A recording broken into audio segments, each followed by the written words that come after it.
एक भजन के साथ आज का कार्यक्रम प्रारंभ। जब जब हो मुश्किलें आते, दुख से भरी हो रातें, भगवान याद आते, भगवान याद आते। जब जब मुश्किलें आते, दुख से भरी हो रातें, भगवान याद आते, भगवान याद आते। टंडकोशी पापी सर्प को आकर प्रभु ने तारा, टंडकोशी पापी सर्प को आकर प्रभु ने तारा। वह था दुखों से पीड़ित, आकर उसे उभारा। भव सिंधु से तराकर, भव सिंधु से तराकर, भक्तों को पार करते, भगवान याद आते, भगवान याद आते। जब जब मुश्किलें आते, दुख से भरी हो रातें, भगवान याद आते, भगवान याद आते। चंदना के बंद खोले, दर्शन उसे दिलाकर, चंदना के बंध खोले, दर्शन उसे दिलाकर, कर दिया उद्धार उसका, अपनी शरण में लेकर। प्रभु के जो गीत गाते, प्रभु के जो गीत गाते, दुख उसके दूर जाते, दुख उसके दूर जाते। भगवान याद आते, भगवान याद आते। जब जब मुश्किलें आते, दुख से भरी हो रातें, भगवान याद आते, भगवान। भक्तों के कष्ट हरते, करुणा निधान भगवन। भक्तों के कष्ट हरते, करुणा निधान भगवन। जो भी शरण में जाता, करते हैं रक्षा भगवन। श्रद्धा से जो सुमरते, श्रद्धा से जो सुमरते, वह पद को पाते, वह मोक्ष पद को पाते। भगवान याद आते, भगवान याद आते। जब जब हो मुश्किल रातें, दुख से भरी हो रातें, भगवान याद आते, भगवान याद आते, भगवान याद आते। श्रद्धा से नमन करे हम, तेरा अनुसरण करे हम, पल पल में स्मरण करे हम। महावीर स्वामी, महावीर स्वामी।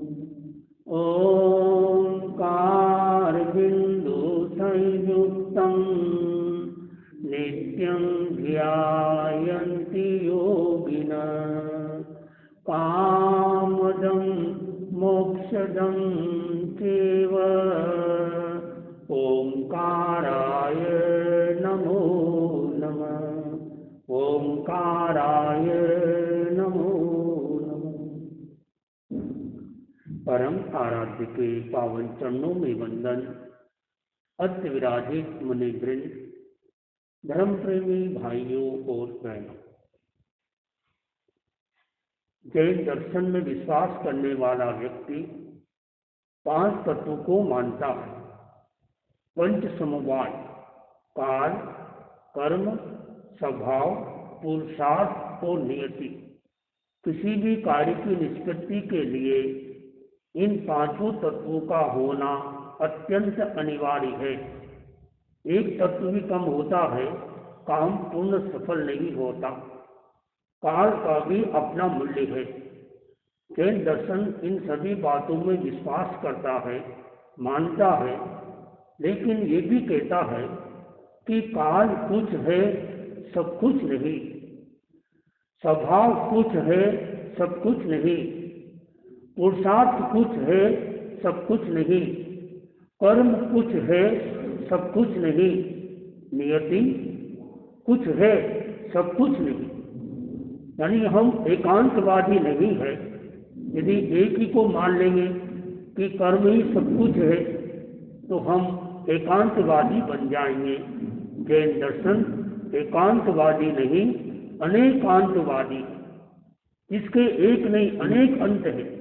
अनेक अंत का अर्थ है किसी चीज को, किसी सत्य को, किसी बात को एक ही जगह से नहीं देखना, सब तरह से उसका चिंतन करना। और इन आंखों का नियम है, आप आंखों से इस किताब के इस आगे के हिस्से को देख सकते हो, लेकिन पीछे के हिस्से को नहीं देख सकते।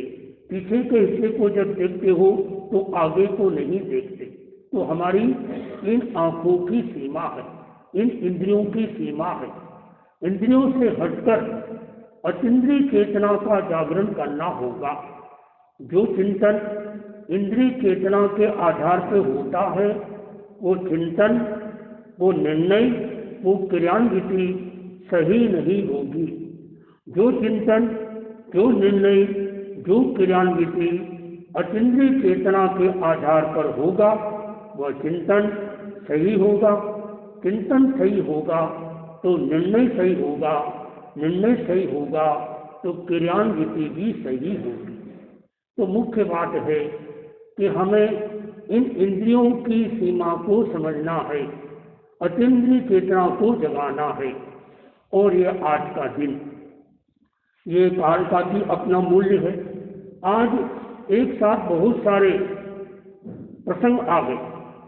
पहला प्रसंग, आज आशोज की पूर्णिमा है और शरद पूर्णिमा है।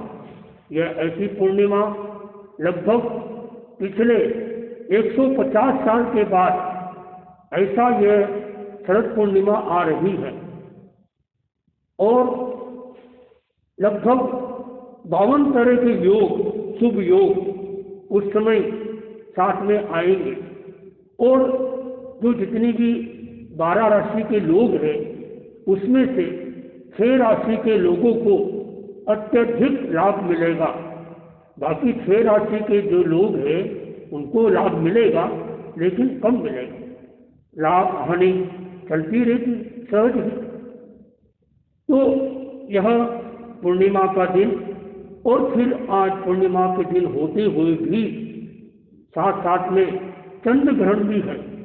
लगभग 1:25 पर चंद्र ग्रहण शुरू होगा और 2:35 तक लगभग वो पूरा उसका संपन्न हो जाएगा।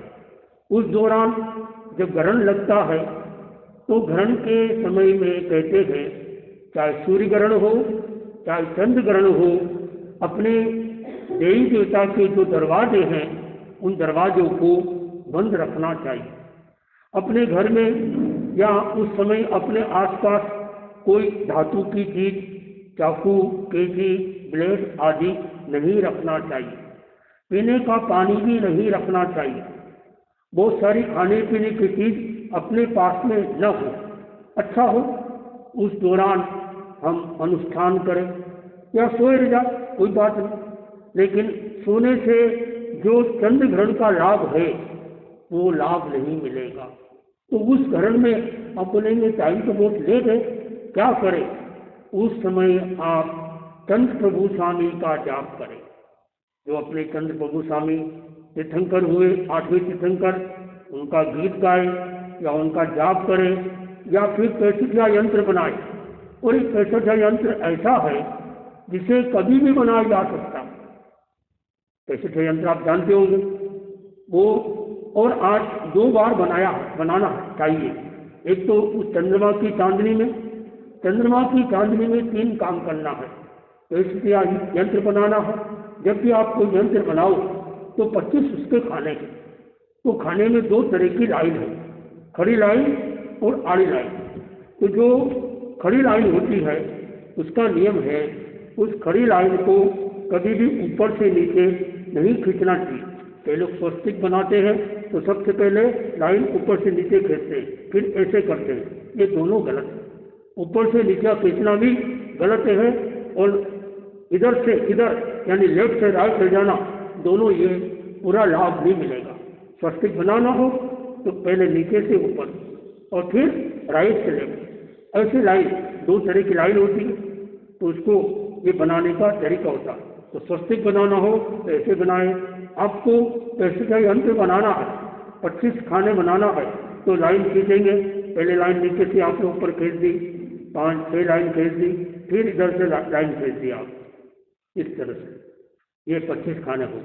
अब इसमें यंत्र देख कर बना सकते हैं। देखो 1 नंबर कहाँ लिखा है, तो 1 नंबर यहाँ लिखा है तीसरे खाने के शुरुआत में, ऊपर से तीसरी लाइन के शुरुआत में। 2 नंबर यहाँ लिखा हुआ है, 3 नंबर वहाँ लिखा हुआ है। अंत में क्या नंबर आएगा? 25 ऐसे दिया। तो ये इसका आधार क्या है? जो तीर्थंकर हुए 24 उनकी इसमें नंबर दे रखे। एक यानी ऋषभ देव। अब पूछेंगे आपसे 25 यानी 25 तो तीर्थंकर होते नहीं, तीर्थंकर 24 ही होते। तो 19 नंबर के बाद में 25 नंबर आएगा, ये नियम है। तो 19 नंबर किसका है? मल्लीनाथ जी का। तो मल्लीनाथ की शहरी की ऊंचाई कितनी थी? 25 धनुष की। कितनी शहरी उस समय जो उस आरे में जब पैदा हुई, वो तीसरे चौथे आरे के प्रारंभ में या जब भी हो, तो उनकी शरीर की लंबाई 25 धनुष थी। तो वो पद की पूर्ति करने के लिए भी 25 का अंक डाला गया और उसकी विशेषता। तो इसका जब ये बन जाए इसके बाद में श्री नेमीश्वर संभव स्वाम सुमिति धर्म शांति अभिराम, इस तरह से पूरा दिन भर मुझ करो कल्याण। बहुत सारी बहनें भाई लोग 12 महीना इसका सुबह सुबह चितारते। एक आप इसको चितारो, इसकी अंगुली रखते जाओ। 3 आया यानी 22 आया यानी नैमीश्वर, 22 के बाद 3 आएगा यानी संभव। तो क्या करना, जब आप इसका ढाल चितारो तो अंगुलियां रखते जाओ, अंगुली रखते जाओ, ढाल गाते जाओ। ढाल यदि याद नहीं हो, किताब ज्ञान किरण, अमृत कलश, मंगल माला बहुत सारे में है, नहीं तो हमसे ले लेना। तो वो आज के दिन जरूर आप ये यंत्र बनाएं, यंत्र बनाकर उसका एक बार संज्ञान कर लें और कम से कम 3 यंत्र बनाएं, बहुत काम आएगा। अपने पास रखे, पूजा घर में रखे, यात्रा में रखे, एक्सीडेंट से बच जाएंगे, और तिजोरी में अच्छी जगह रखें, और ज़्यादा बना ले, किसी को काम आ जाए। सादे पेपर पर, सादे पेपर पर लाल पेन से, लाल इंक वाले पेन से वो बनाया जाता है।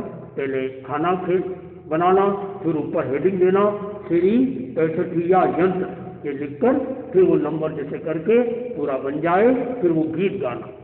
बहुत अच्छा ये गीत की महिमा है।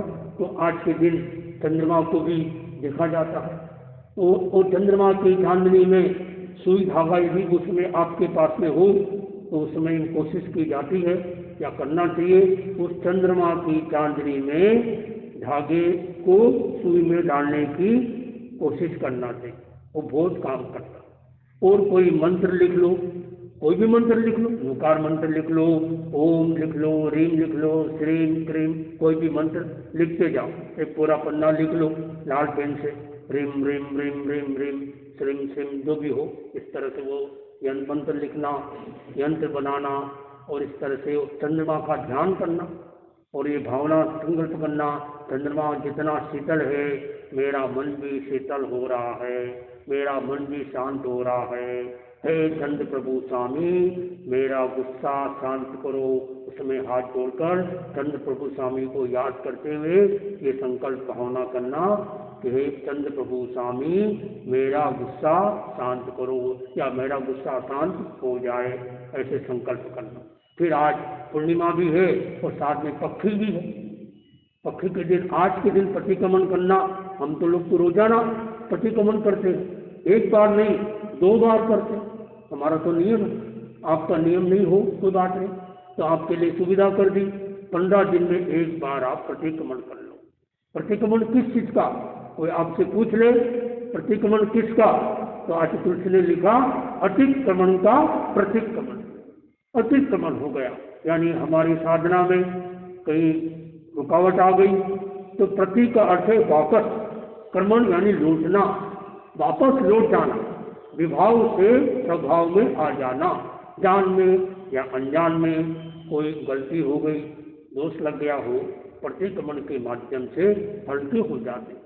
और प्रतिक्रमण करने के साथ यदि सामायिक कर ले, हालांकि सामायिक करना जरूरी नहीं, बिना सामायिक के भी प्रतिक्रमण हो सकता है, ट्रेन में भी हो सकता है, प्लेन में भी हो सकता है, जहाँ भी मौका मिले वहाँ भी प्रतिक्रमण कर सकते हैं आप। प्रतिक्रमण में 6 आवश्यक एक साथ आ, सामायिक, सौष्ठव, वंदना, प्रतिक्रमण, कायुस्तर और अंत में प्रत्याख्यान। रोजाना रात को सोने के पहले या शाम को एक प्रतिक्रमण करते हो तो एक चीज का त्याग करना चाहिए, कोई न कोई त्याग करते रहना चाहिए। इस तरह से तो यदि आप पक्षी के दिन प्रतिक्रमण करते हो, 15 दिन का हिसाब किताब समाप्त। इतना ज़्यादा पेंडिंग मत रखो, आप श्रावक श्रावी का, हम तो रोजाना सुबह मानो गलती हुई शाम को प्रतिक्रमण कर लिया, शाम को फिर गलती हो गई सुबह प्रतिक्रमण कर लिया, तो हल्का यानी खाटा खत्म, यानी पेंडिंग नहीं रखना, ऋण नहीं रखना, ऋण होना अच्छा नहीं, उऋण हो जाना चाहिए। हर कहते हैं कि अगर शादी हो गई तो शादी के बाद में अगर किसी ने अठाई कर ली तो अठाई करने के से ये फायदा होता है कि माता पिता का ऋण चुक जाता है, अठाई करने से। ये तो व्यवहारिक फायदा, आध्यात्मिक फायदे तो कितने। तो कई बहुएं, कई महिलाएं या व्यक्ति कोशिश करता है कि भाई हमारी शादी हो गई है, अब हमको अठाई करने का लक्ष्य रखना चाहिए। तो एक बार जिंदगी में अठाई हो जाए, आप में से कितने लोगों ने अठाई की कभी? हाथ खड़ा करो। 1 2 3 4 5 6 7 8 अठाई, बहुत बड़ी बात है। 8 बहनों में और भाइयों में 1 2 3, बहुत अच्छी बात। जिन्होंने नहीं किया जिधर कोशिश करो, अठाई नहीं होती है तो चलो पास करो, बस एक उपास कर लो, अगले दिन फिर उपास कर लो, फिर उपास कर लो, फिर उपास कर लो, बस 8 दिन उपास कर लो, आपकी अठे हो जाएगी। आपको अठे एक साथ भारी पड़ती है, अठे नहीं कर सकते हो, एक दिन उपास कर लो, फिर अगले दिन उपास कर लो, एक कदम आगे बढ़ो, एक से कदम आगे। पहले से मत सोचो अठे ही करना है, पहले से सोचो उपास करना है। उपास अच्छा हो गया, चलो आज फिर बेला कर लेते, फिर उपास कर लेते, फिर बेला भी अच्छा हो गया, चलो एक कदम और आगे। ऐसे करते करते आपकी अठे हो जाएगी। इस तरह से आप अपने जीवन में अगर इन आज के जो दिन है तो कहा जाता है पूनम की पड़वा भली, कल का दिन और अच्छा। आज पूनम है तो कल का दिन और अच्छा है। आज शनिवार भी आ गया, कोई चीज की स्थापना करना है, कहा जाता है थावर कीजिए ठड़कना, बूथ कीजिए व्यापार। किसी को व्यापार करना है तो व्यापार का एक नियम है, बुधवार के दिन किसी को उधार नहीं देना, मंगलवार के दिन किसी से उधार नहीं लेना। मंगलवार को लिया गया उधार वापस दे नहीं सकोगे, बुधवार को दिया गया उधार वापस आना मुश्किल है। तो व्यापारी जो लोग हैं उधार समझते आप कि आज ले जाओ बाद में दे देना, पैसा सामान ले जाओ, तो ऐसा ध्यान देना।